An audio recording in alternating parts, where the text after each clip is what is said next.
আজকের ব্লগটা শুরু ইব্রাহিম গোস্ত বিতান থেকে। খুব আশা করে মেয়ে দুটাকে নিয়ে সাথে করে গিয়েছিলাম যে 2-3-4 কেজি গোস্ত নিয়ে আসবো, কিন্তু সেটা আর হলো না। আমরা খুব সহজ জিনিসটা বুঝি না, 100 টাকা বাঁচাতে গেলে 200 টাকার হাড্ডি আর চর্বি নিয়ে আসি। এটার জন্য ওখান থেকে বৃথা হয়ে আমি চলে গেলাম আরেক গোস্ত বিতান। হ্যালো এভরিওয়ান, আসসালামু আলাইকুম। This is Tania daily blog থেকে।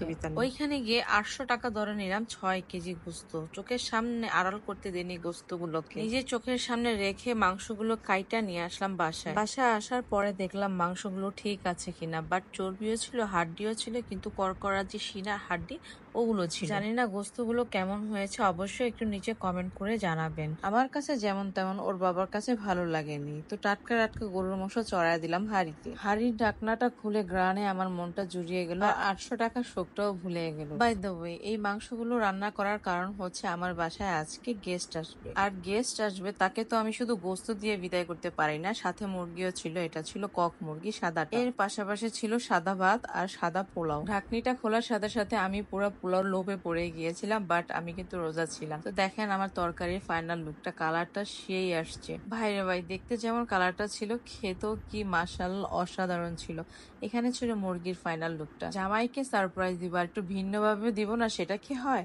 তো একটা ডিশের ভিতরে নিয়ে নিলাম 2 চামচ পোলাও। পোলাওটা দেওয়ার পরে মাঝখানের জায়গাটা খালি রাখবো, যেন এর ভিতরে আমি মাংস দিতে পারি। পুরো খালি জায়গাটা মাংস দিয়ে ভরে দেব, যেন খেতে খুব বেশি ইয়াম্মি হয়। আর মাংসটা এত বেশি মজা ছিল যে আপনি একাই পুরো প্লেটারটা খেয়ে নিতে পারবেন, বাট আমরা এই পুরো প্লেটারটা খাইছি 4 জন মিলে। একটু সুন্দরের জন্য উপরে দিয়ে দিলাম মুরগিগুলো, আর এর উপরে দিয়ে দেবো হালকা হালকা ঝোল, আর ডেকোরেশনের জন্য তো শসা মাস্ট বি থাকবেই। যাই হোক ভাই, আমার বাচ্চারাও কিন্তু ভীষণ খুশি ছিল। আর লুকিং ডেলিকাসের জন্য উপরে দিয়ে দেবো পেঁয়াজের বেরেস্তা, আর পেঁয়াজের বেরেস্তাটা আমার বাচ্চাটা একেবারেই পছন্দ করে না। আমার কাছে খেতে যেমন মজা ছিল, দেখতে আরো বেশি ইয়াম্মি ইয়াম্মি ছিল। আপনাদের দেখে কি মনে হয় অবশ্যই নিচে একটু কমেন্ট করে যাবেন।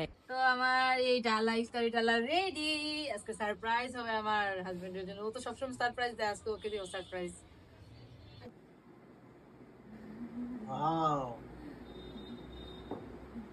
মাশাল্লাহ, আমার হাজবেন্ড যে এত খুশি হবে আমি কখনো ভাবতে পারিনি। তার ওয়াও কথা শুনে আমি ভীষণ ভীষণ খুশি হয়ে গেছি। তো সেই খুশিতে তাকে একটু খাওয়াই দিলাম, সেও আমাকে খাওয়াই দিল। ভাই, সে আমার মাথা পর্যন্ত হাতায় দিছে। যাক, আমি সার্থক যে আমার আল্লাহ আমার উপরে খুশি হয়েছে, আমার হাজবেন্ড আমার উপরে খুশি হয়েছে। আর এইখানে আমার ক্যামেরাম্যান ছিল আমার বড় মেয়ে, তার জন্য তাদেরকে ভিডিওতে নিতে পারিনি, বাট পরে আমরা 4 জনে মিলে ওই ডালাটা শেষ করতে পারিনি। জীবনে একটা আশা ছিল যে বড় থালাতে সবাই একসাথে মিলে খাবো, সেটা আজকে সার্থক হয়েছে। তো বন্ধুরা, আমার এই ডেইলি ব্লগটা কেমন লাগলো অবশ্যই নিচে কমেন্ট করে জানাবে, আর ভালো লাগলে অবশ্যই একটু লাইক কমেন্ট শেয়ার করে দিবে। তোমাদের অনুপ্রেরণায় আমাদের আশা জাগায়, সেই আশা থেকে ভালো কিছু করার সুযোগ করে দাও। তো ভালো থাকো, টাটা, বাই বাই।